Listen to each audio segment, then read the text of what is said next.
Tell us what it means to have a generator. How does that set up? Is that something that you need to have professionally installed? What can it run in the home? Tell us a little bit more about that for people who are like, have no idea what a generator does. You start the generator and it produces electricity. And if you hook it up correctly, it will backfeed electricity into your electric panel and feed all of your appliances in your house. Depending on the size of your HVAC or your heat, it may or may not be capable of doing that, but it will absolutely power up the majority of your home. EV chargers are a little iffy as far as that's concerned. If you wanted a generator, it may only power your EV charger while you charge your car, but it definitely should be professionally installed. You need an interlock kit on your generator to prevent that backfeed that I just talked about from going back into the utility line that the linemen may be working on and possibly injuring or killing them. So the interlock prevents power from going back into the grid to possibly injure a lineman on the job. So you can hook a generator up to your house without the interlock, but if you're not qualified and you don't know that if that main breaker's still on, you're feeding power back into the power lines, which is super dangerous. That is where the professional installation comes in,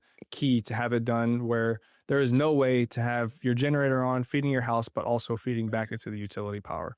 So that's kind of how it all kind of ties in together. But the Duramax will power just about anything in your house, HVAC included for most newer units. Some of the older ones take a little more power, but anything after like 2015, it'll run your HVAC and tons of stuff in your house, if not all of it. Wow. And it runs off of gas? So there's multiple units. There's some that are tri-fuel, which will have natural gas, propane, or gasoline, depending on if you have natural gas at your house. If you don't have natural gas at your house, then you can strictly use propane or gasoline. I always prefer the natural gas or propane for the generators for the longevity of the motors.